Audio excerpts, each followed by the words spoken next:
तुम्हारा अन्नदाता। पग पग पर है संग तुम्हारे अन्नदाता।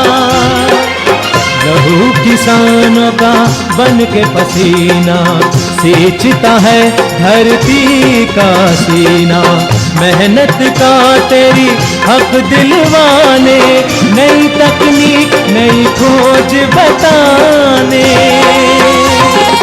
पशुधन को गुणवान बनाना, पौध सुरक्षा को सिखलाना, खेती के सब गुर समझाने, भारत का सरताज बनाने। आठों पहर है संग तुम्हारे अन्नदाता अन्नदाता।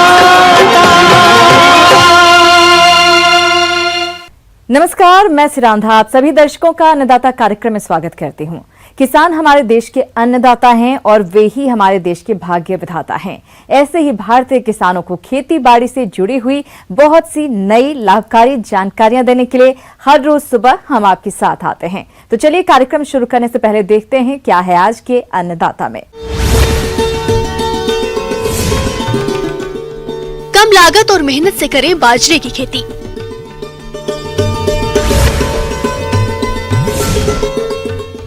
बरसात में डेयरी पशुओं की उचित देखभाल से मिलेगा अधिक लाभ।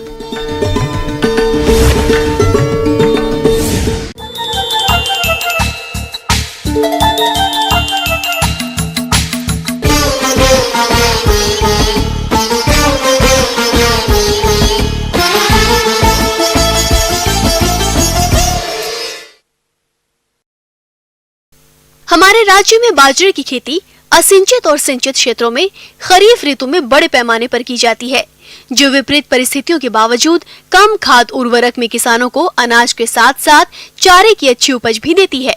तो जो किसान भाई बाजरे की खेती करना चाहते हैं, वे इसकी खेती में कौन कौन से पहलुओं को ध्यान में रखें, इसके लिए देखिए ये खास रिपोर्ट।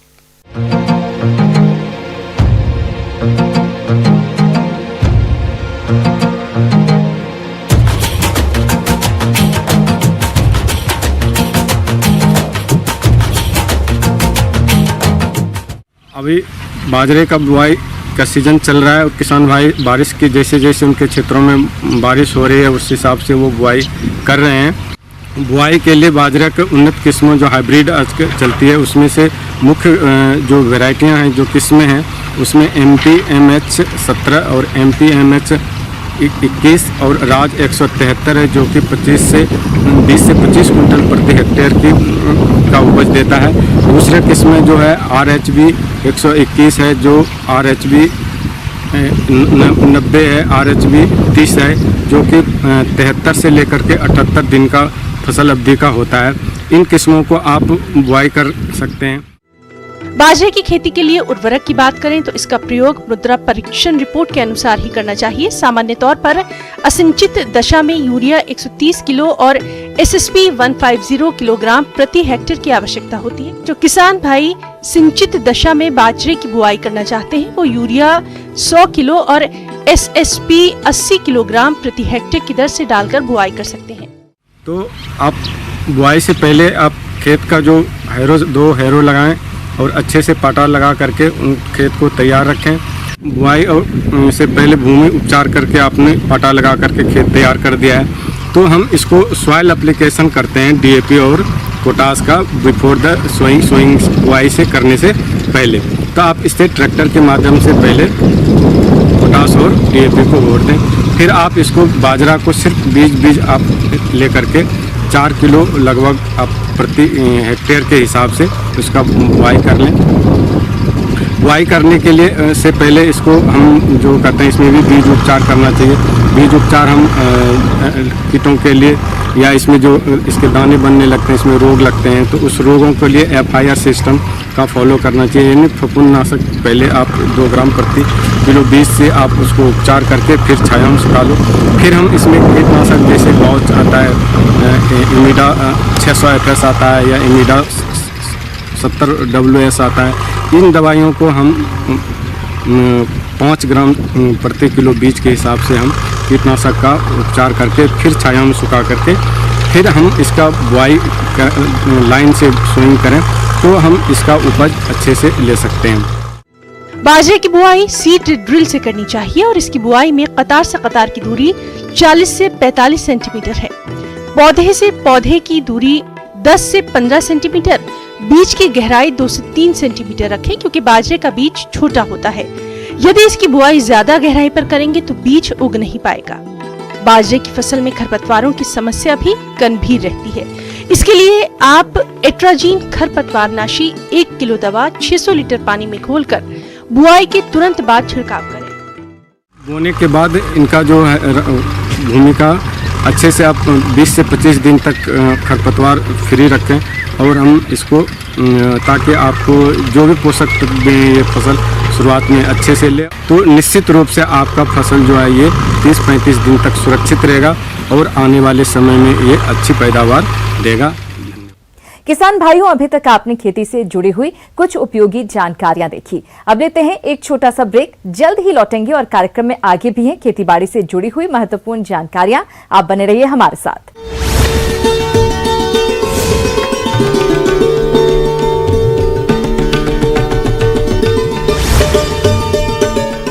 जो प्रदर्शन कांग्रेस ने किया है उसको नाटक नौटंकी बताया है। क्या नाटकीय 26 states, 1200 plus reporters, 66.9 crore viewers. India's largest news network, News 18 Network.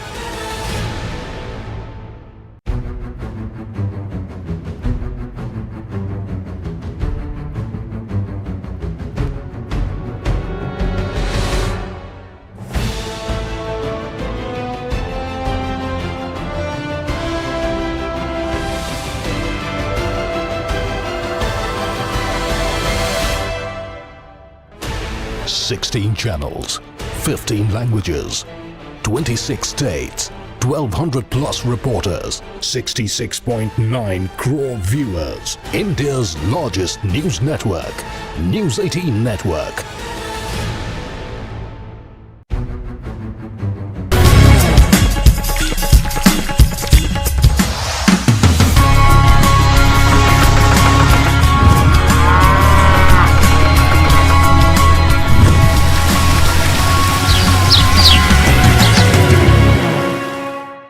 Break के बाद आप सभी दर्शकों का अन्नदाता में स्वागत है। चलिए अब रुक करते डेयरी व्यवसाय की बात करें तो प्रदेश के बहुत से किसान इस व्यवसाय को अपनाकर अच्छा लाभ ले रहे हैं, लेकिन इस लाभ को बनाए रखने के लिए इनका मौसम के अनुरूप प्रबंधन करना भी जरूरी होता है, क्योंकि अभी बारिश का मौसम चल रहा है और इस समय में गाय भैंसों में कई तरह के रोग होने की संभावना रहती है। तो किसान भाइयों, आपके पशुओं में किसी प्रकार की समस्या न आए, इसके लिए आप किस प्रकार से करें बरसात के मौसम में डेयरी पशुओं की उचित देखभाल, इस बारे में जानते हैं डॉक्टर भरत महतो से।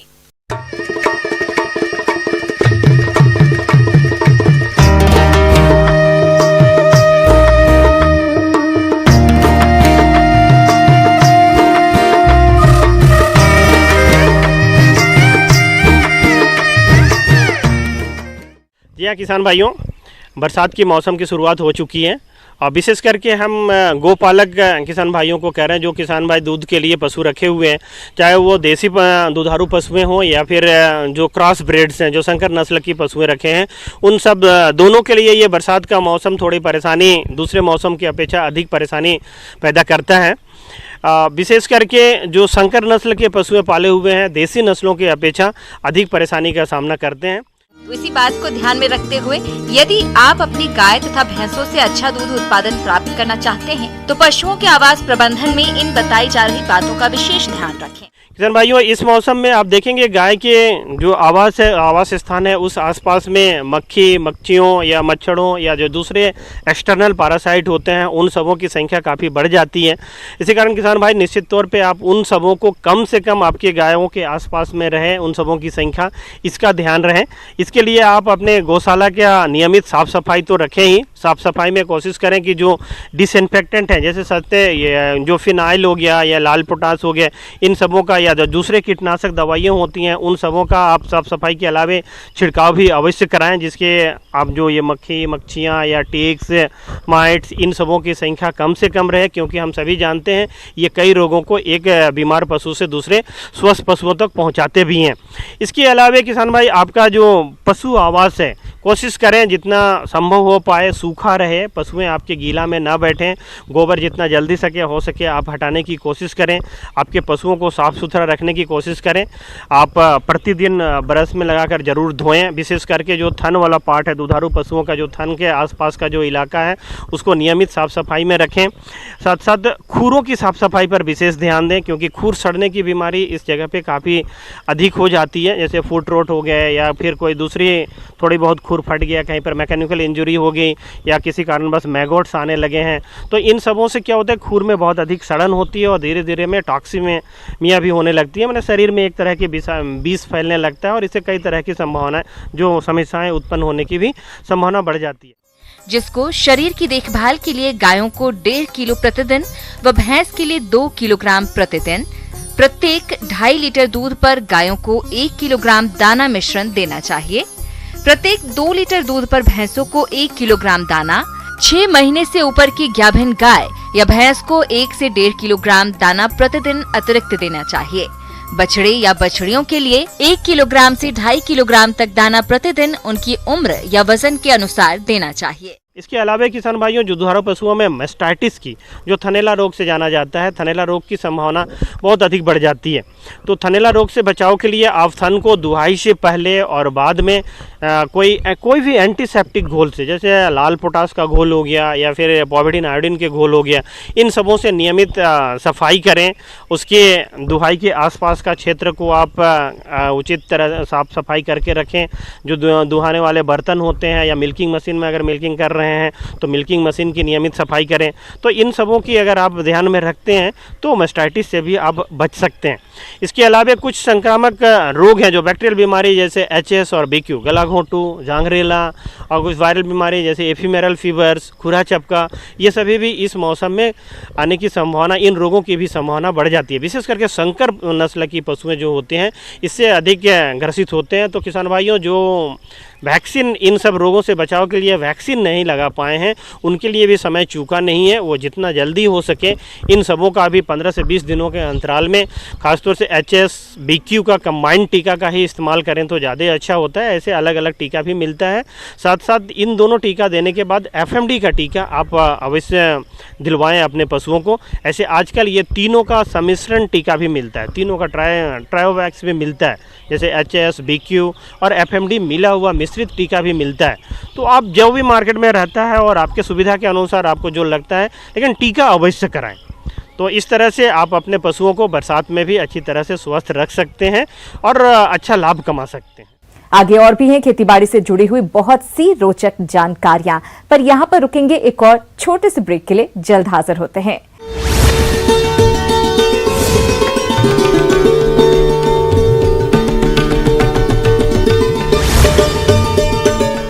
जो प्रदर्शन कांग्रेस ने किया है उसको नाटक नौटंकी बताया है। क्या Plus reporters, 66.9 crore viewers, India's largest news network, News 18 Network.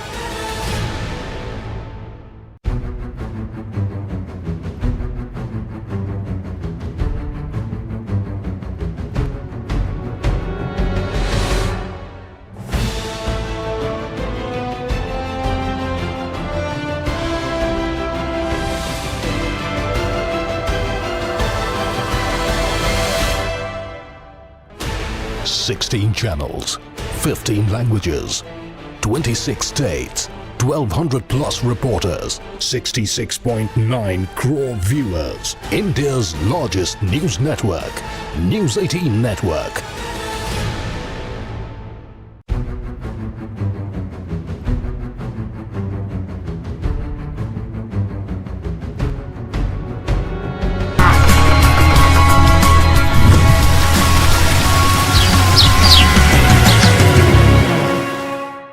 Break के बाद एक बार फिर से आप सभी दर्शकों का अन्नदाता कार्यक्रम में स्वागत है। बढ़ते हैं अगली प्रस्तुति की ओर।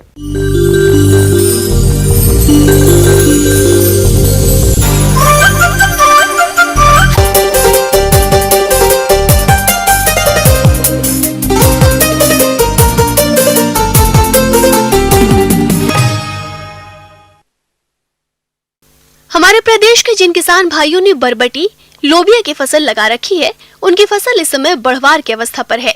चूंकि मौसम बदल रहा है, ऐसे में फसल पर कई तरह के कीट रोगों का प्रकोप रहता है, जो फसल को काफी नुकसान पहुंचाते हैं। तो किसान हानिकारक रोग और कीटों की पहचान कर उनका समय रहते नियंत्रण कैसे करें, इसकी जानकारी दे रहे हैं कृषि वैज्ञानिक डॉक्टर प्रमोद गुप्ता।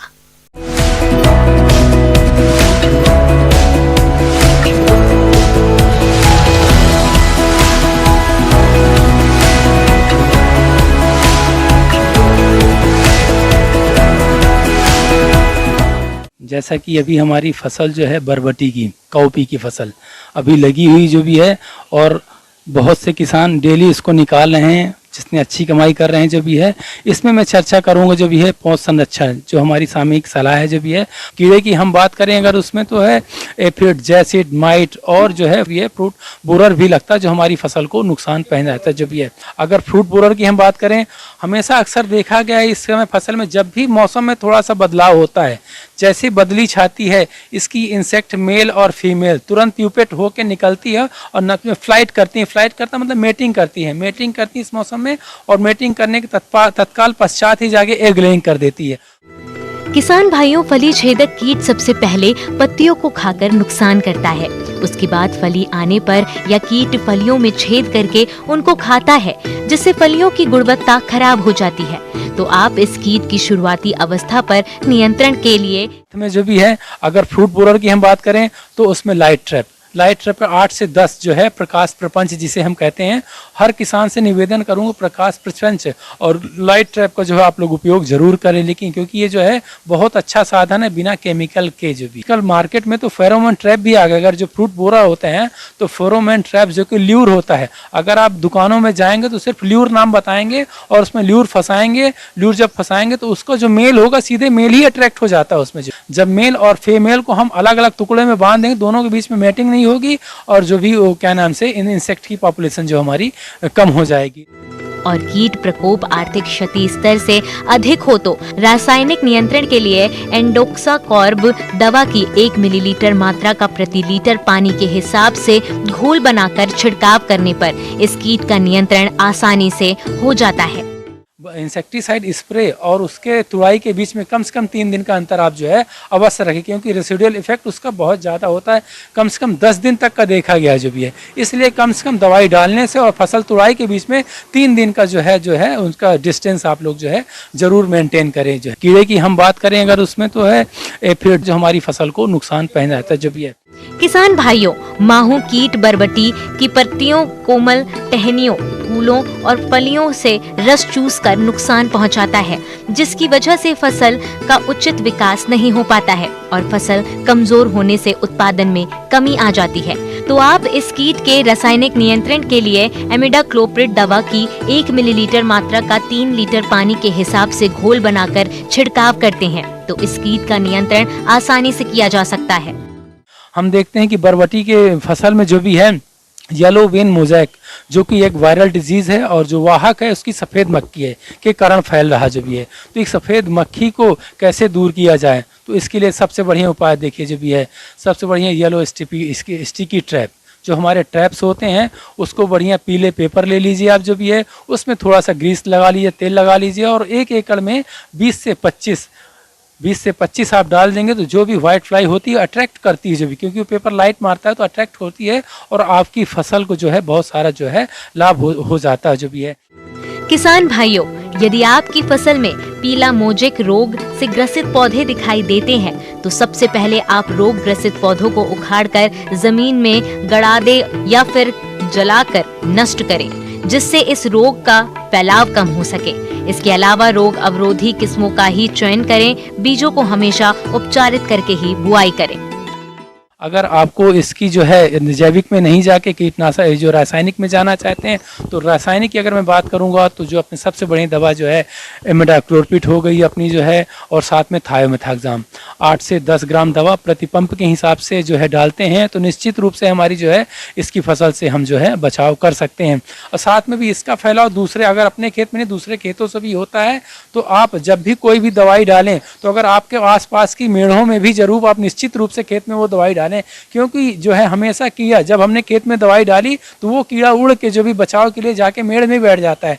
तो आप निश्चित रूप से जब भी दवाई डालें तो कातपम दवाई मेड़ के चारों तरफ जरूर ना है, जिसकी बरबटी की फसल येलो विन मैजिक से आप लोग जो है बचा सकें।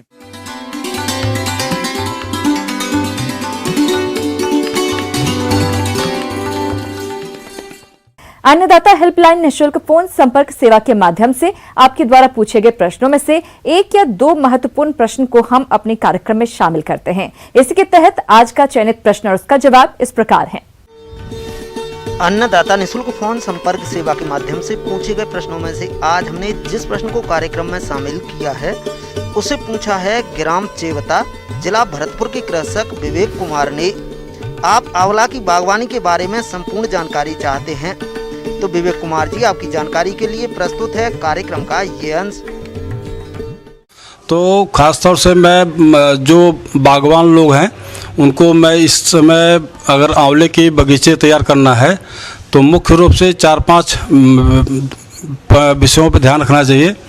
तो सर्वप्रथम जैसे कि मिट्टी की जो है किस प्रकार की मिट्टी है, उसकी किस्म क्या है।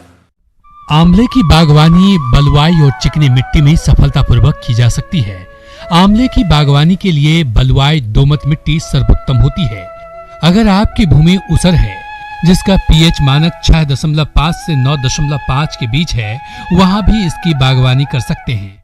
मई के महीने में जो भी किसान जो है बागवान अगर वो आंवले के बगीचा तैयार करना होगा तो वो अपना गड्ढा बना चुके होंगे।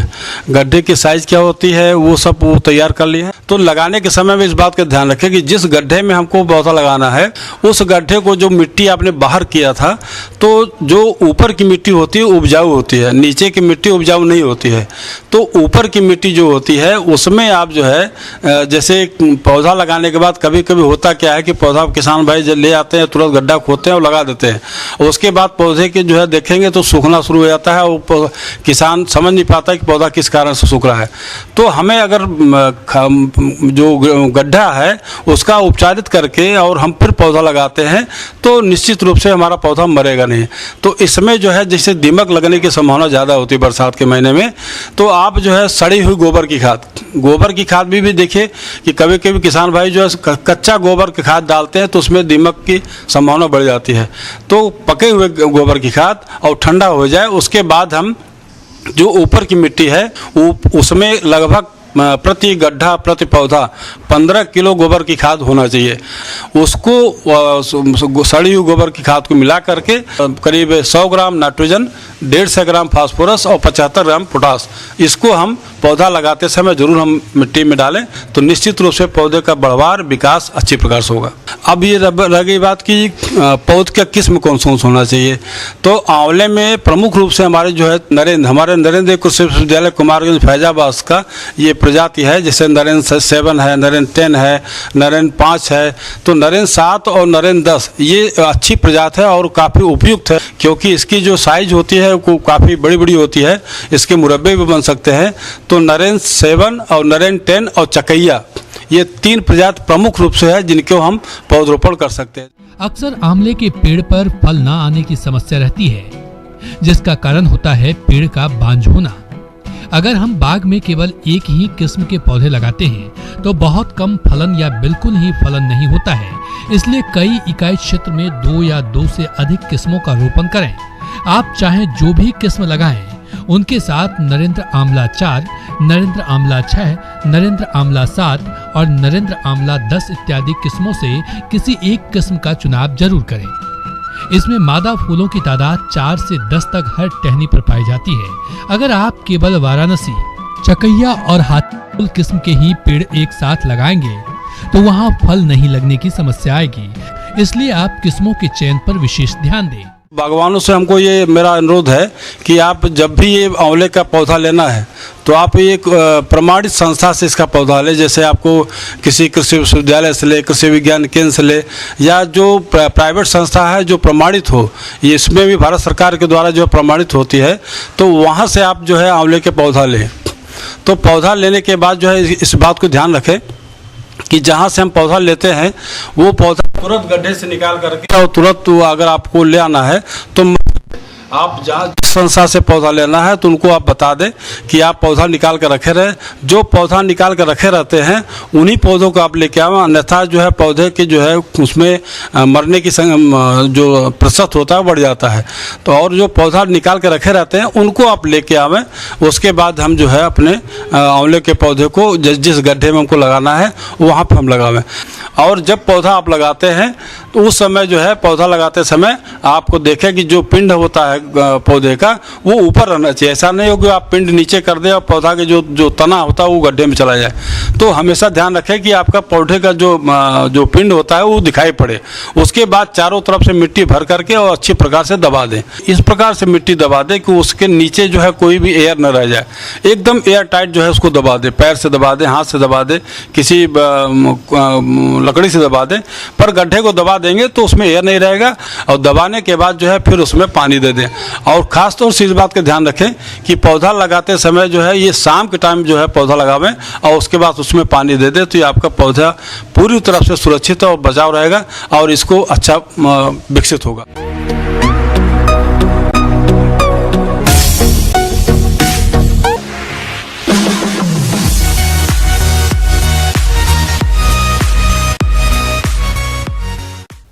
आइए अब एक नजर डालते हैं राज्य की कुछ चुनी हुई मंडियों के प्रमुख फसलों के बाजार भाव पर।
किसान भाइयों, अन्नदाता आपकी सेवा के लिए संकल्परत है। कृषि संबंधित समस्या और सुझावों के लिए आप हमें इस पते पर संपर्क कर सकते हैं।